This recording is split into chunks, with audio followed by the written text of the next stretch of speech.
Ya, siang hari ini kita akan melanjutkan materi kita tentang dosa, dan nanti pada jam yang kedua kita akan belajar tentang doa.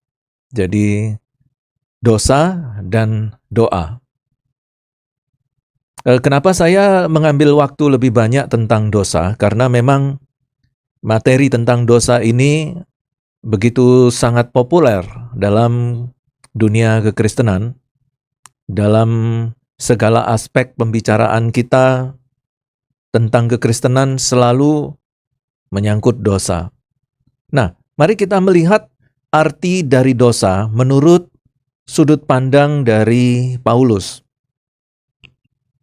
Nah, Paulus menggunakan kata hamartia untuk menunjukkan tentang dosa.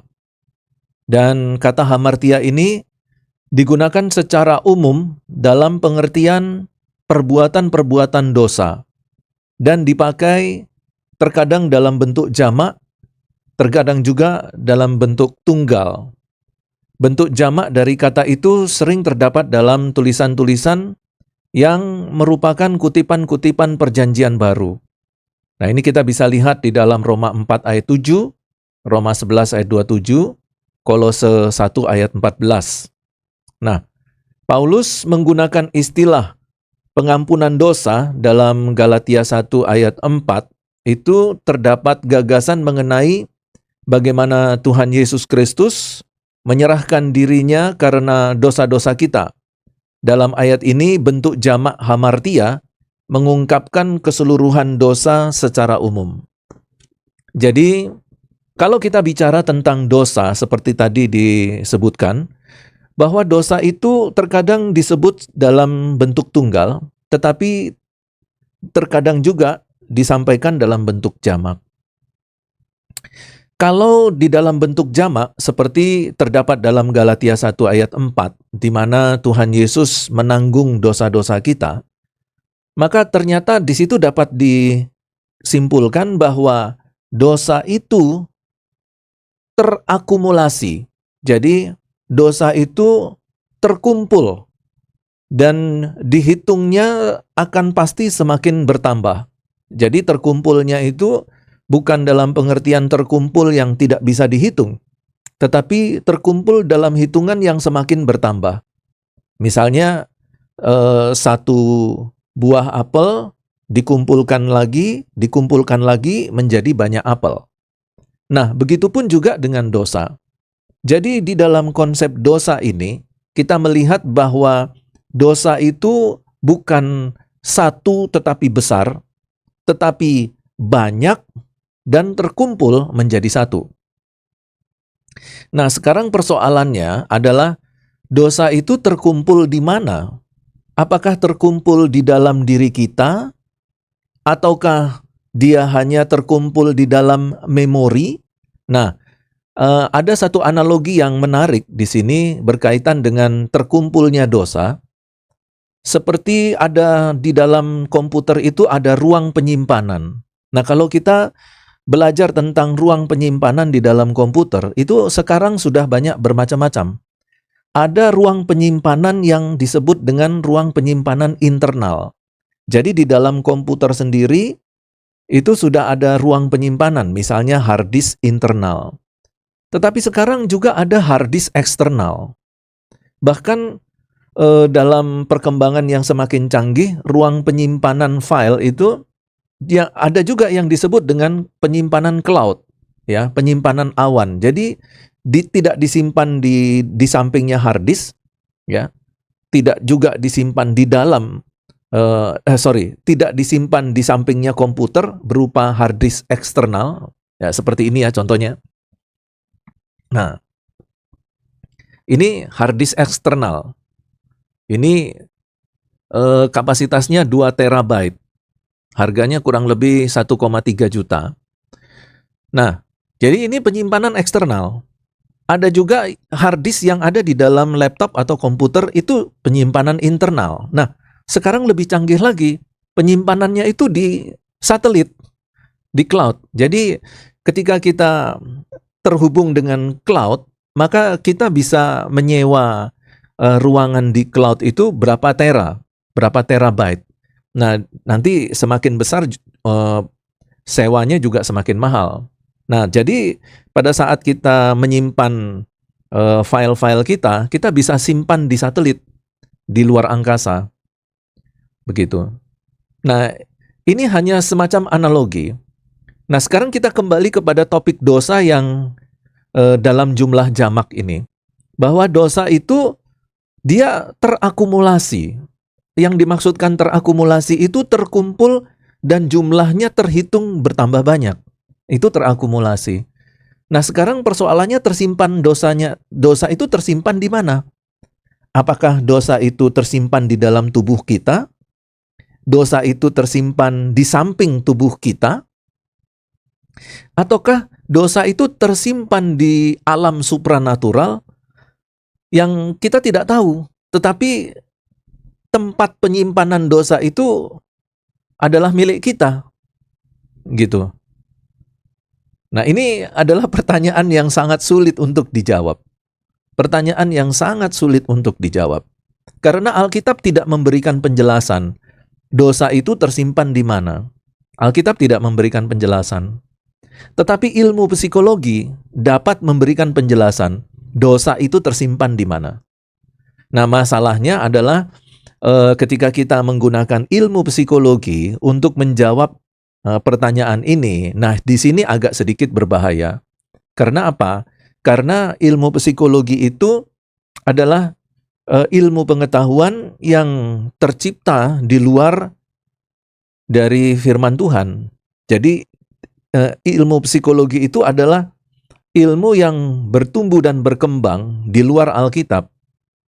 Nah, tetapi kalau kita menggunakan ilmu psikologi untuk memberikan penjelasan apa yang tidak dijelaskan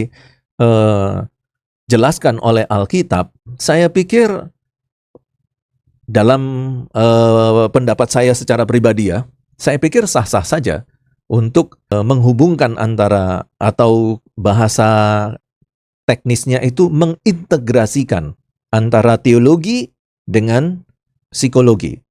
Jadi pertanyaan, saya kembali lagi kepada pertanyaan tadi, kita melakukan dosa, hari ini kita melakukan dosa, dan anggap saja kita melakukannya 10 kali.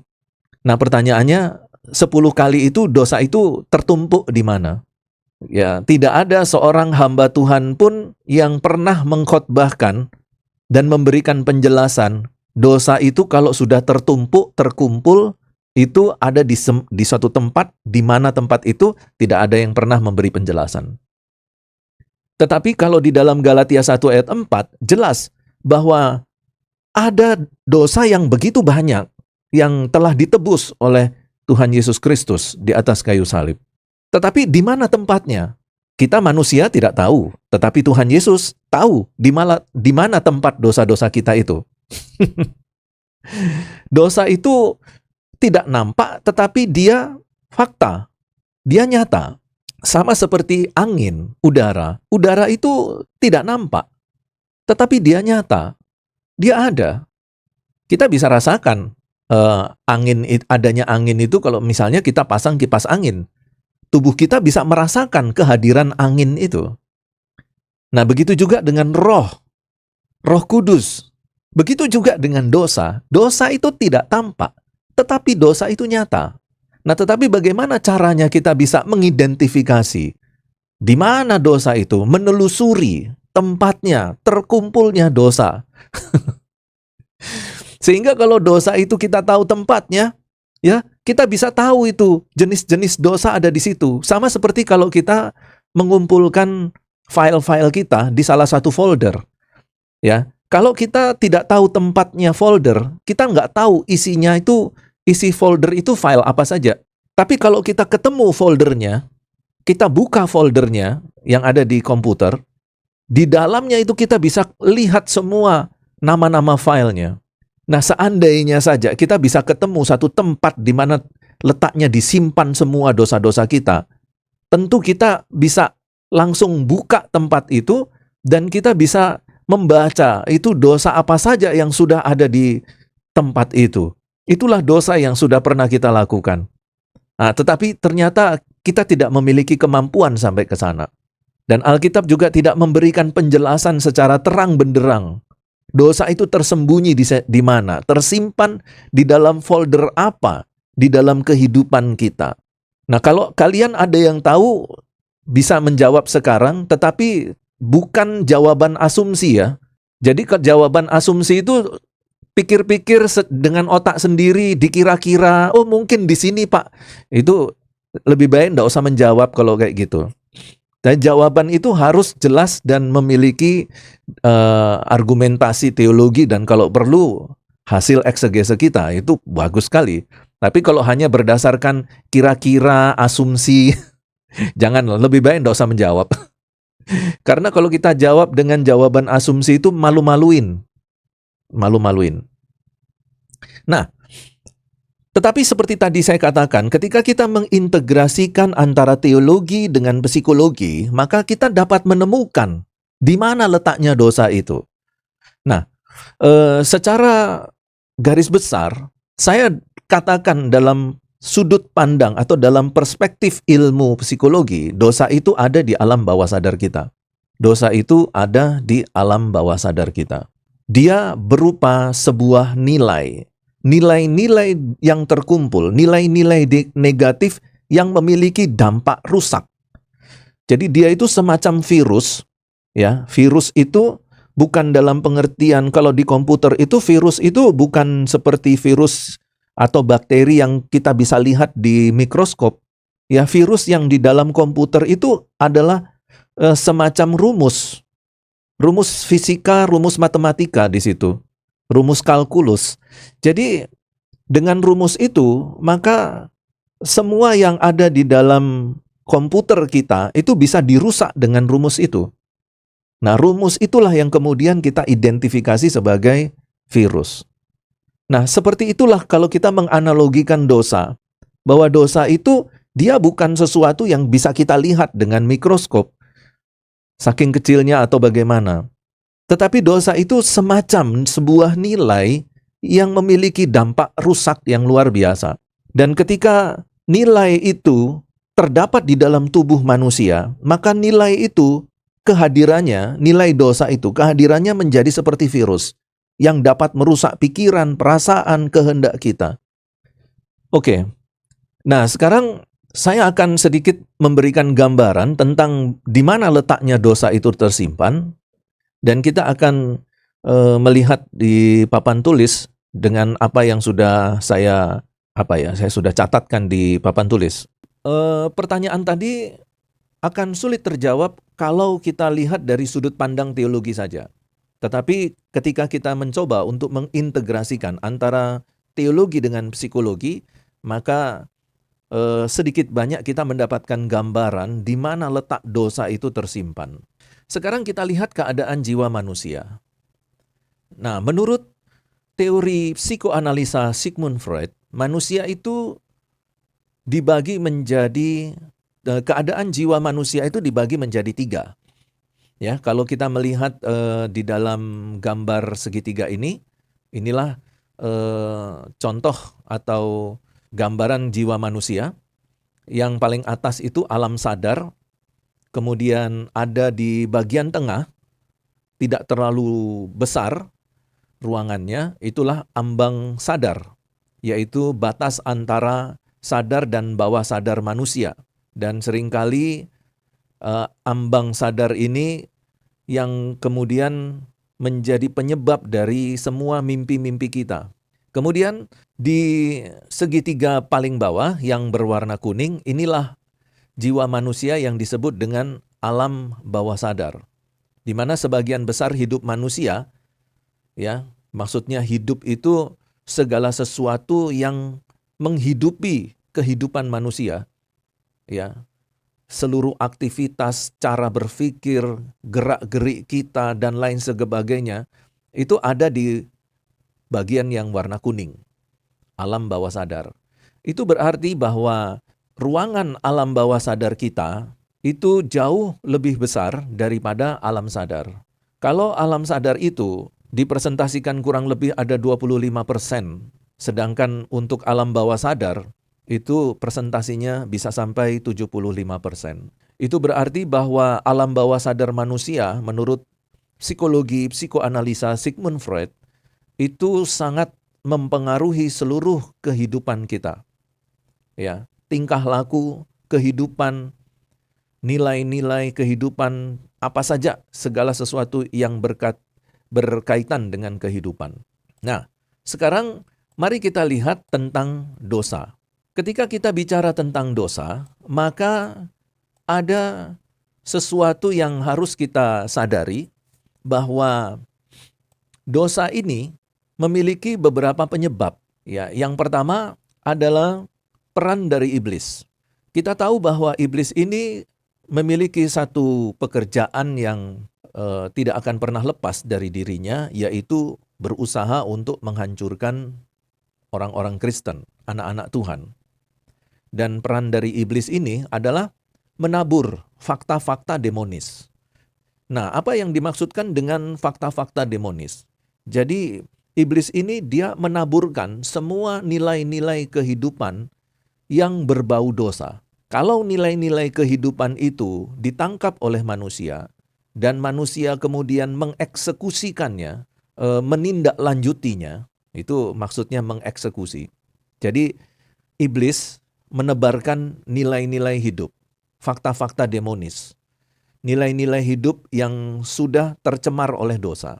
Lalu ketika manusia melihat nilai-nilai hidup itu, manusia kemudian menangkapnya. Lalu manusia setelah menangkap nilai hidup dari iblis itu, kemudian manusia menindaklanjutinya, ya, mengeksekusinya. Nah, ketika manusia mengeksekusinya, manusia melakukan dosa. Dan dosa itu menjadi satu nilai yang merusak dan kemudian dia terakumulasi, tersimpan. Dia tersimpan. Nah, kita lihat di sini bahwa iblis setiap saat selalu memberikan kepada manusia, menaburkan kepada manusia sesuatu pengajaran-pengajaran, nilai hidup, ya, terus kemudian ada falsafah-falsafah hidup dan lain sebagainya, itu yang berbau dosa, yang terkontaminasi dosa. Di mana? Misalnya saja di hiburan, di film, di lagu, ya, kemudian di komedi-komedi, ya, di anekdot-anekdot lucu, ya, di media massa, itu disebar semuanya nilai-nilai dosa itu. Kemudian dalam pendidikan, di ilmu pengetahuan, iblis juga menebarkan nilai-nilai dosa. Kemudian dalam falsafah hidup, dalam filsafat hidup, iblis juga menebarkan nilai-nilai itu. Di lingkungan sekitar kita, iblis itu juga menebarkan nilai-nilai itu, ya, nilai-nilai dosa. Dan ketika manusia menangkap nilai dosa itu, maka manusia kemudian memiliki keinginan untuk mencoba nilai-nilai itu, merasakan apakah nilai-nilai itu membuat saya menjadi puas, menjadi nikmat, menjadi bahagia dan gembira. Dan ketika nilai-nilai hidup yang diberikan iblis itu membuat seseorang menjadi bahagia, maka kemudian orang itu ingin melakukannya lagi. Ingin melakukannya lagi. Nah, keinginan untuk melakukannya lagi itu akhirnya menjadi semacam candu. Menjadi semacam kecanduan. Kecanduan apa? Kecanduan berbuat dosa. Nah, ini ya saya kasih tahu di sini. Dan kita tahu juga bahwa iblis ini adalah makhluk roh yang sangat cerdas dan jahat dan yang berumur ribuan bahkan jutaan tahun, itu yang pernah kita bahas ya. Di mana iblis ini juga menguasai ilmu pengetahuan, menguasai anatomi tubuh manusia. Dan iblis ini juga akan memanfaatkan tubuh biologis manusia untuk menanamkan dosa. Nah, jadi perhatikan di sini saya kasih sedikit catatan apa yang tadi saya jelaskan. Nah, kalau misalnya ada pertanyaan, langsung bertanya ya, supaya nanti pertanyaannya tidak menguap hilang gitu ya. Mumpung ingat ada pertanyaan, bisa langsung tanyakan. Ini nilai dosa. Jadi saya tulis di sini, bentar ya. Saya tulis di sini nilai dosa. Nah, ketika ada nilai-nilai dosa yang ditebarkan oleh iblis, nilai dosa ini kemudian oleh manusia ditangkap. Ya, nilai dosa ini ditangkap oleh manusia. Ditangkap. Nah, ditangkap itu dalam pengertian seperti apa sih? Nilai dosa yang ditangkap itu yang seperti tadi. Iblis itu menebarkan nilai-nilai itu di dalam berbagai aspek kehidupan manusia, ya. Dalam dunia entertainment, melalui lagu, melalui film, melalui internet, dan lain sebagainya. Nilai-nilai dosa ini ditangkap. Misalnya saja, saya kasih contoh keinginan kaya. Ya oke, ini keinginan kaya. Jadi ada keinginan kaya yang disampaikan oleh iblis dalam rupa film-film atau dalam bentuk media sosial. Contoh media sosial seperti apa? Misalnya entah di mana di media sosial banyak orang yang memamerkan kekayaannya. Ya, makan ini itu di mana-mana, jalan-jalan, naik mobil mewah, ya tidur di hotel yang berbintang, lalu posting suasana hotel, dan lain sebagainya. Oke, sampai di situ, ketika kita melihat, lalu semua nilai-nilai itu ditangkap. Kemudian, setelah nilai-nilai itu ditangkap, maka manusia kemudian memiliki keinginan untuk mencoba. Keinginan untuk mencoba. Nah, ketika ada keinginan muncul, nah kenapa keinginan itu muncul? Karena ketika nilai dosa ini ditangkap, ternyata nilai-nilai dosa itu ditebar itu berulang kali. Ini saya tulis di sini pakai warna merah, ya, ditebar berulang kali. Jadi nilai-nilai dosa itu ditebar berulang kali. Sehingga manusia ketika melihat sesuatu berulang kali, maka ada rangsangan, ada stimulasi untuk menangkap informasi itu, menangkap nilai itu. Ketika sudah menangkap, maka ada keinginan untuk mencoba. Kenapa ada keinginan untuk mencoba? Karena dia terjadinya itu berulang kali, ya. Jadi ini karena terjadi berulang kali, maka muncullah keinginan, muncul keinginan. Nah, keinginan untuk mencoba di dalam diri manusia itu kemudian dieksekusi. Ya, ini saya lanjutkan, dieksekusi. Ditindaklanjuti, ya, oleh manusia. Keinginan untuk mencoba itu dieksekusi dengan perbuatan, ya, dengan berbuat dosa. Nah, ketika manusia berbuat dosa, maka dari perbuatan itu dia akan merangsang tubuh, ini saya pakai warna biru, merangsang tubuh untuk mengeluarkan hormon. Jadi tubuh ini dirangsang untuk memproduksi hormon. Nah, hormon inilah yang kemudian membuat manusia ingin mencoba lagi. Ya, jadi kita lihat di sini, dosa ditebar berulang kali oleh iblis. Karena ditebar berulang kali, maka ada kemungkinan manusia-manusia, orang-orang Kristen ini menangkap konsep dosa itu. Misalnya keinginan kaya atau yang lainnya lah. Lalu kemudian, karena ditebar berulang kali, itu yang kemudian merangsang keinginan manusia untuk mencoba. Lalu manusia mengeksekusinya, menindaklanjutinya dengan berbuat dosa. Ketika manusia berbuat dosa, maka tubuh jasmani ini memproduksi hormon. Hormon yang diproduksi oleh tubuh jasmani ini adalah hormon yang memberikan sensasi. Jadi hormon ini adalah hormon yang memunculkan sensasi puas, bahagia,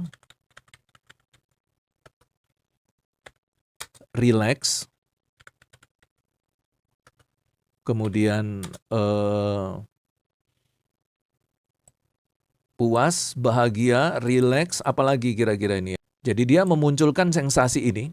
Nah, sensasi puas, bahagia, dan rileks ini dirasakan oleh tubuh daging manusia. Jadi, dari keadaan manusia di mana dia mengalami kepuasan seperti ini, maka manusia ingin mencoba lagi perbuatan dosa itu. Jadi manusia itu ingin mencoba lagi perbuatan dosa. Kenapa ingin mencoba berbuat dosa lagi? Karena rasa puas, bahagia, dan rileks ini, dia ini seperti candu. Ini saya tulis di sini, ya. Dia seperti candu. Jadi di mana candu ini membuat kita menjadi ketagihan. Ya, candu ini yang membuat seseorang menjadi ketagihan. Saya tulis lagi di sini, ketagihan. Nah, jadi ketika seseorang melakukan dosa, maka dia akan mengalami apa yang disebut dengan kepuasan, kebahagiaan, rileks, tenang, ya tenang tetapi secara jasmani ya, dan keadaan yang sangat bahagia. Dan ini ketika manusia mengalami hal yang seperti ini disebabkan oleh terproduksinya hormon, maka itu akan lama-lama menjadi candu. Kenapa? Karena manusia ingin merasakan kebahagiaan lagi. Nah, itulah yang kemudian akhirnya membuat manusia itu menjadi ketagihan. Akhirnya manusia berusaha ingin mencoba lagi.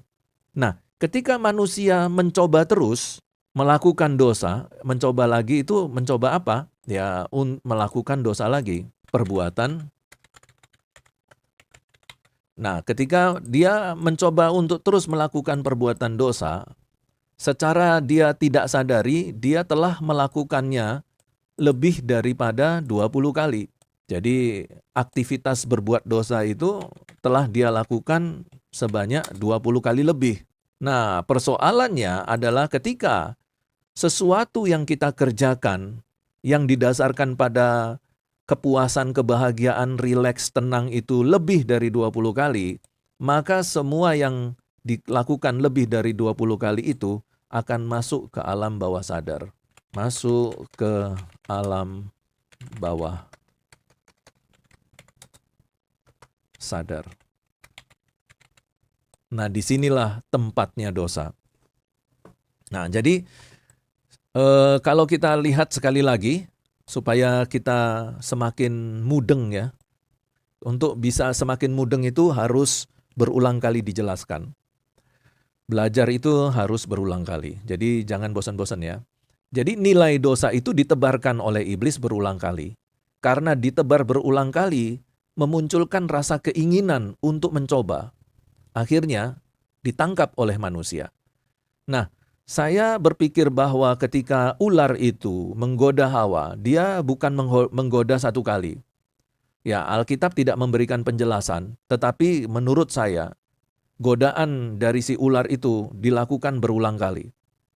Yang sampai akhirnya membuat hati dan keinginan Hawa menjadi luluh.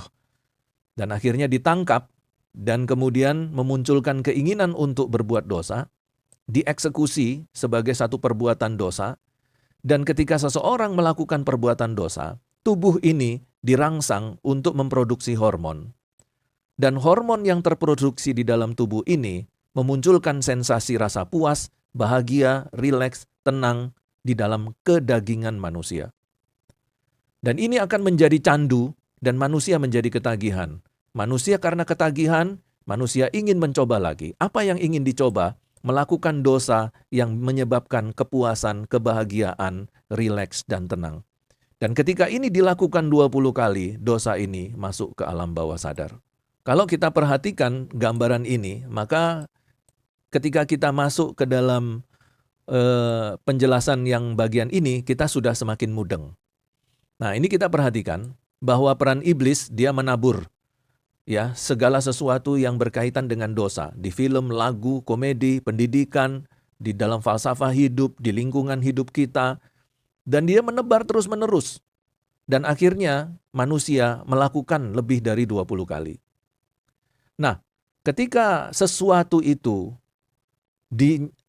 ditangkap oleh seseorang sebagai satu fakta yang menyenangkan, maka pikiran manusia itu terbuka.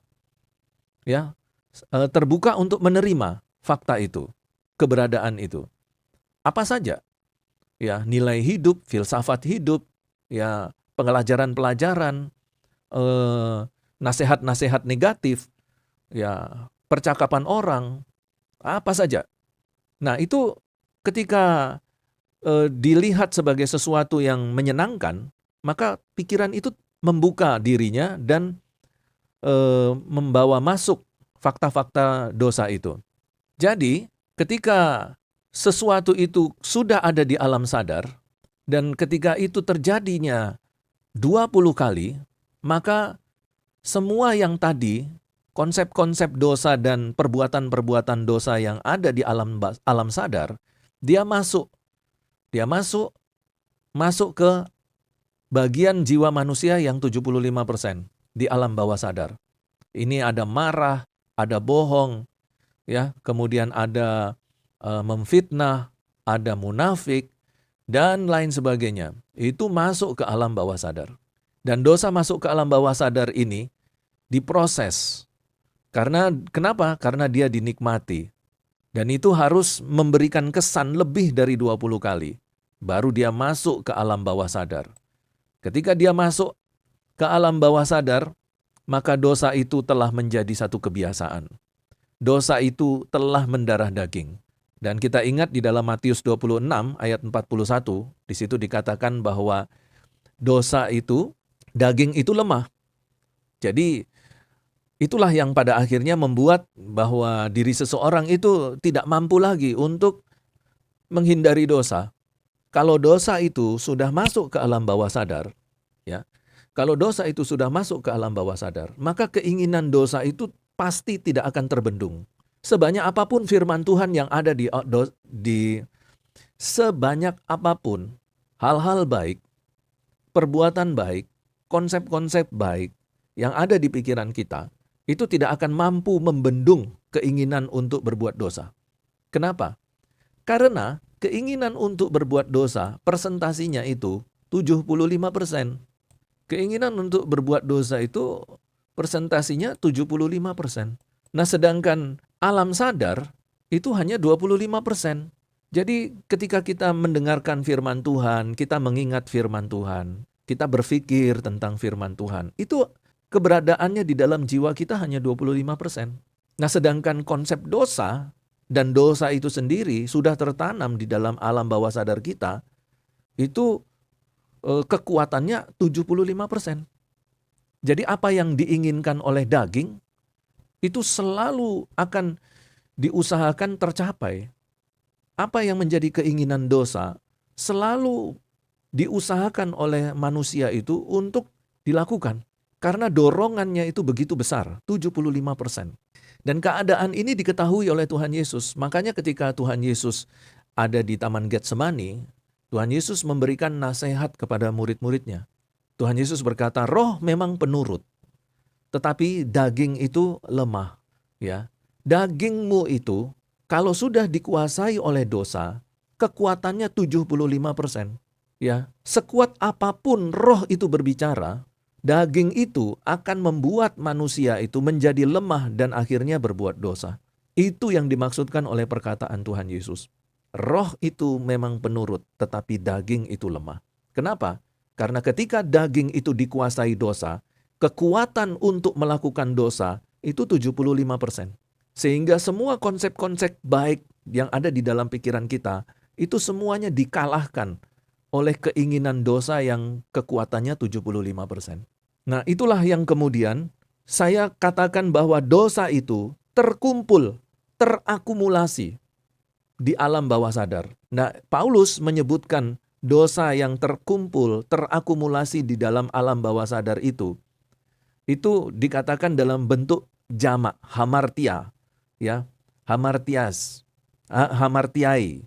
Itu dosa yang dalam jumlah banyak. Dan keadaan ini itu sangat dimengerti oleh Paulus, disadari betul keadaan seperti ini. Dan Paulus pun mengakuinya itu. Nah, kalau kita baca ya, misalnya kita baca di Roma, saya buka Alkitab dulu. Roma pasal 7 ayat yang ke-12. Jadi, hukum Taurat adalah kudus, dan perintah itu juga adalah kudus, benar dan baik. Jika demikian, adakah yang baik itu menjadi kematian bagiku? Sekali-kali tidak. Tetapi supaya nyata bahwa ia adalah dosa, maka dosa mempergunakan yang baik untuk mendatangkan kematian bagiku. Supaya oleh perintah itu, dosa lebih nyata lagi keadaannya sebagai dosa. Sebab kita tahu bahwa hukum Taurat adalah rohani, tetapi aku bersifat daging, terjual di bawah kuasa dosa.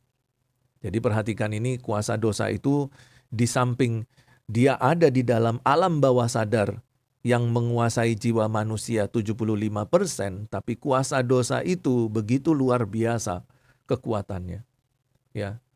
Nah, sebab apa yang aku perbuat, ini perhatikan ayat 15. Sebab apa yang aku perbuat, aku tidak tahu.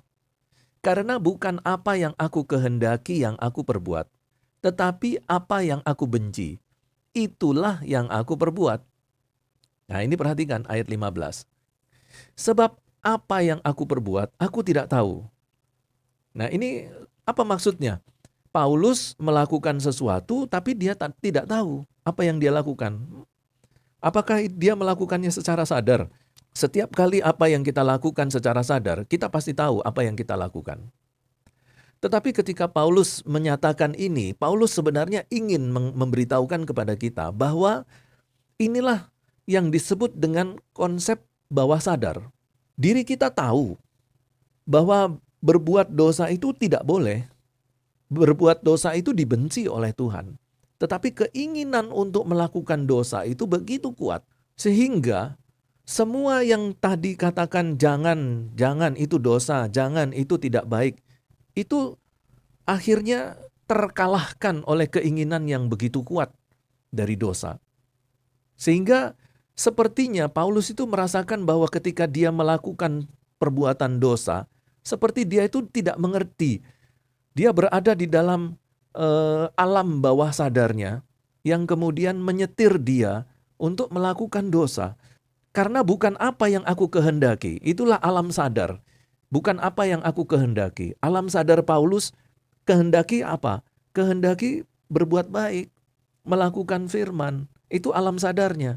Tetapi apa yang aku benci, itu yang aku perbuat. Nah, semua yang dibenci oleh Paulus, itu ada di alam bawah sadar. Sebagai konsep dosa dan perbuatan dosa. Karena kekuatannya 75%, maka alam bawah sadar itu kemudian dia keluar yang merangsang manusia untuk menindaklanjuti, mengeksekusi menjadi perbuatan dosa. Itu yang saya sebutkan bahwa pertanyaan yang tadi, dosa hamartia itu ditulis dalam bentuk jamak. Dia terkumpul. Terkumpul di mana? Kita minta bantuan ilmu psikologi, terkumpul di alam bawah sadar.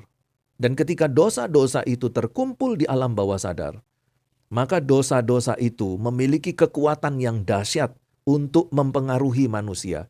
Itulah yang disebutkan oleh Alkitab keinginan daging. Keinginan daging itu begitu kuat, keinginan berbuat dosa itu begitu kuat.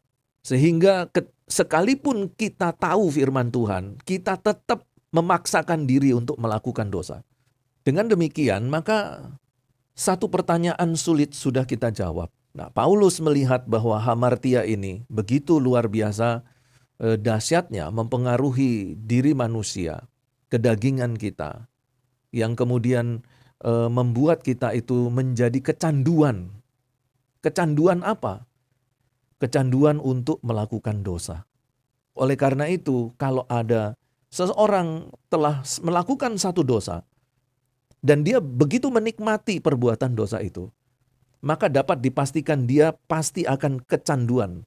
Seperti seorang pemuda yang menggunakan heroin atau morfin, dan kemudian dia mengalami kecanduan dan sakau. Dia akan melakukan apa saja untuk bisa mendapatkan heroin itu lagi, sabu-sabu. Ya, dia bahkan kalau untuk yang pemudi, ya, dia rela menjual dirinya untuk bisa mendapatkan sabu-sabu dan kemudian dia fly lagi. Ya, kenapa? Ya karena kecanduan itu. Candu itu begitu kuat. Dan ketika seseorang sudah candu itu, ketika candu itu muncul dalam diri seseorang, maka seseorang itu tidak akan mampu menolak apa yang diinginkan sebagai suatu kecanduan itu. Nah, akhirnya apa? Jatuh lagi dalam dosa. Sudah minta ampun, sudah berdoa, Tuhan, aku minta ampun, aku melakukan dosa lagi. Aduh, kenapa bodoh sekali aku ya. Aku tahu itu tidak boleh, aku tahu itu berdosa. Tapi jatuh lagi. Kenapa? Ya sudah kecanduan itu. Maka ketika seseorang sudah mengalami kondisi dosa yang seperti ini, maka jalan satu-satunya dia harus membereskan dosa-dosa yang sudah tertanam di alam bawah sadar itu. Itu harus dikorek, dikeluarkan, alam bawah sadarnya itu dibersihkan dari semua dosa. Pak, itu apakah dengan mengaku dosa itu sudah cukup? Wah, nggak cukup. Itu harus ada terapi. Itu harus ada yang disebut dengan pembentukan moral spiritual bertahun-tahun. Nah, itulah yang disebut dengan pertobatan secara bertahap. Ada orang-orang yang mengalami pertobatan itu radikal. Jadi pada saat dia bertobat, dosa-dosa yang di alam bawah sadarnya itu sudah langsung beres, sudah langsung bersih. Baik dosa yang di alam sadar maupun dosa yang di alam bawah sadar itu langsung bersih. Itu pertobatan radikal. Seperti yang dialami Paulus, itu pertobatan radikal. Tetapi ada banyak juga orang-orang Kristen yang mengalami pertobatan itu secara bertahap atau secara progresif.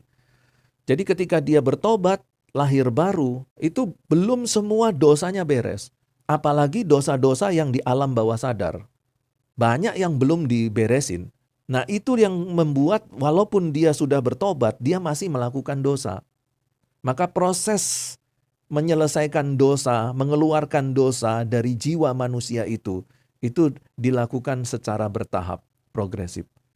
Satu-satu diberesin, dan itu butuh sesuatu yang butuh dedikasi yang luar biasa dari diri kita. Ya, butuh kedisiplinan, pengorbanan, penyangkalan diri, pikul salib, dan lain-lain. Dan itu semua tidak enak. Itu semua tidak enak. Dan itulah yang terjadi di dalam diri seseorang ketika seseorang telah mengakumulasi dosa di dalam dirinya. Ya, sampai di sini ada pertanyaan? Ya, kalau ada seseorang yang ada seorang hamba Tuhan lah ya, yang tidak mau berbuat dosa. Tetapi iblis itu terus-menerus menggoda dia untuk dia akhirnya bisa jatuh dalam dosa. Dan pertanyaan tadi, ternyata hamba Tuhan ini akhirnya jatuh juga di dalam dosa. Lalu ini salah siapa? Ini dosa siapa? Kalau kita bicara tentang iblis, iblis itu sudah pada hakikatnya sudah penuh dosa dan jahat. Jadi bagi iblis, dia berdosa atau tidak berdosa itu tidak ada efeknya. Karena dia sudah menjadi jahat dan selalu jahat. Jadi mau dosa itu bertambah di dalam dirinya, bagi dia tidak ada efeknya. Ya, apakah iblis itu berdosa? Oh pasti. Ketika dia menggoda manusia, merusak manusia, mencobai manusia, menjatuhkan manusia ke dalam dosa, itu saja sudah dosa. Itu sudah dosa. Jadi kalau dikatakan apakah iblis dosanya semakin bertambah, terus bertambah. Tapi bagi iblis nggak masalah itu. Karena dia sudah mendedikasikan seluruh hidupnya di dalam dosa. Bahkan dia adalah raja dosa. Ya, jadi kalau kita katakan apakah iblis berdosa? Berdosa, tapi dia itu enggak ngefek. Nah, lalu bagaimana dengan manusia? Manusia yang digoda seperti itu. Nah, kita perlu tahu bahwa di dalam diri manusia itu, kalau dia sebagai orang Kristen ada Roh Kudus yang terus menolong dia, mengingatkan dia untuk tidak berbuat dosa. Lalu ada suara hati, ya, yang di dalam hati nurani kita itu sudah ada hukum Taurat. Jadi dengan dua hal ini saja itu membuat kita, ya, tetap terpelihara di dalam kekudusan hidup. Ya, kenapa? Karena ada Roh Kudus yang memampukan kita untuk berbuat baik. Ada hukum Taurat yang ada di dalam hati nurani kita. Ya, ditambah lagi kalau pengen lebih mantap lagi, ya, gitu. Ada Tuhan Yesus yang selalu menyertai kita. Ya, aku menyertai kamu sampai pada kesudahan zaman. Nah, tetapi ketika kita melihat faktanya bahwa sekalipun dia itu pendeta, ada Tuhan Yesus, ada Roh Kudus, ada hukum Taurat di hati nuraninya, tetapi dia masih juga berbuat dosa. Nah, kalau sudah seperti itu, siapa yang berdosa? Ya juga, dia juga yang berdosa. Iya. Ya, orang itu sendiri. Kenapa? Karena ketika nilai itu ditebarkan oleh iblis, dia memiliki kehendak bebas untuk menolak nilai itu atau menerima. Dan ketika free will-nya itu memutuskan untuk menerima nilai-nilai dosa, kemudian mengeksekusikannya, maka itu adalah keputusan pribadi. Nah, keputusan pribadi dengan mengeksekusi nilai-nilai dosa menjadi tindakan dosa, maka dia telah berada di dalam situasi keadaan berdosa. Keadaan berdosa itu maksudnya seperti apa? Dosa yang tadinya merupakan sebuah nilai di luar dirinya, sekarang dosa itu ada di dalam dirinya dan tertanam di dalam alam bawah sadarnya. Dan konsep dan nilai-nilai itulah yang kemudian terus akan muncul di dalam diri manusia itu untuk terus dieksekusi. Kenapa? Karena manusia itu sudah merekam bahwa ketika dia melakukan berbuat dosa ini, dia puas, dia bahagia, dia rileks, dia senang. Nah, itu tertanam di dalam memori manusia. Itu yang membuat manusia mengalami kecanduan berbuat dosa, baik di dalam pikirannya maupun di dalam hatinya. Gitu. Itu yang disebut dengan sugesti. Sugesti untuk berbuat dosa. Nah, ini saya pakai istilah psikologi, ya, bahwa kecanduan itu akan terus menjadi sugesti di dalam diri orang. Makanya Tuhan Yesus katakan, kamu harus terus berjaga-jaga dan berdoa.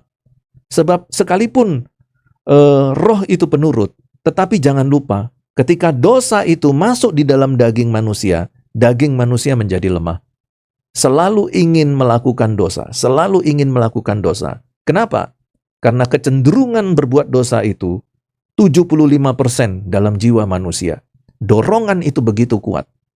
Sampai Paulus pun sampai bingung. Aku tuh enggak mau melakukan itu. Tapi kenapa aku lakukan, ya?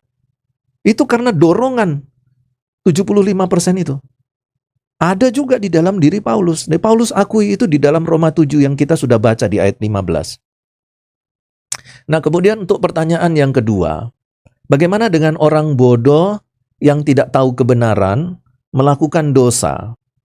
Nah, ini tergantung, ya, tergantung dalam situasi dan kondisinya. Jadi ini harus sesuai dengan konteks.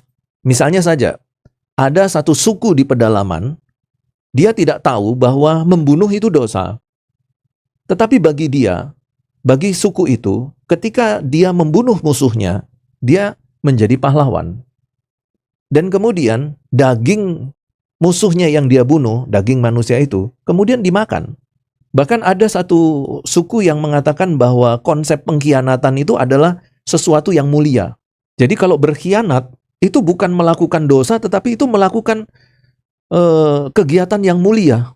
Jadi kalau kita di dalam suku itu melakukan satu pengkhianatan sehingga kita menang perang dengan cara berkhianat, itu kita dianggap sebagai pahlawan. Jadi ketika suku ini dia dilayani dan kemudian diceritakan bagaimana Yudas Iskariot itu mengkhianati Yesus dengan mencium Tuhan Yesus. Suku ini kemudian berteriak-teriak, "Hidup Yudas, hidup Yudas, hidup Yudas." Karena apa? Karena bagi mereka Yudas adalah pahlawan. Karena konsep mereka, seseorang yang melakukan pengkhianatan dengan sukses, dia adalah pahlawan. Jadi bukan Yesus yang disanjung-sanjung, tapi Yudas yang mengkhianati Yesus yang disanjung-sanjung. Nah, ini adalah konsep-konsep yang salah, tetapi yang tidak dimengerti. Nah, dalam kasus seperti ini, itu bagaimana? Tergantung lagi. Apakah Yesus sudah mereka dengar? Kalau Yesus sudah mereka dengar, Injil sudah pernah masuk ke daerah itu, maka tidak ada alasan bagi mereka untuk bersembunyi di balik kebodohan. Oh, saya nggak tahu, saya bodoh. Berarti semua dosa yang saya lakukan boleh, karena saya nggak tahu kalau itu dosa. Nggak bisa, karena kebenaran sudah masuk, Injil sudah masuk, dia sudah mendengar Injil, mereka sudah mendengar Yesus Kristus, maka tidak ada alasan. Tapi bagaimana Pak dengan suku pedalaman yang sama sekali tidak pernah ada Injil masuk ke sana, tidak pernah kabar baik tidak ada di sana, Alkitab tidak pernah masuk di sana, tidak pernah diberitakan Yesus Kristus juru selamat di sana. Mereka betul-betul terbelakang, dan apa yang mereka lakukan semuanya dosa. Ya, mereka berhubungan seks bukan dengan istrinya, tetapi dengan semua perempuan yang ada di suku itu.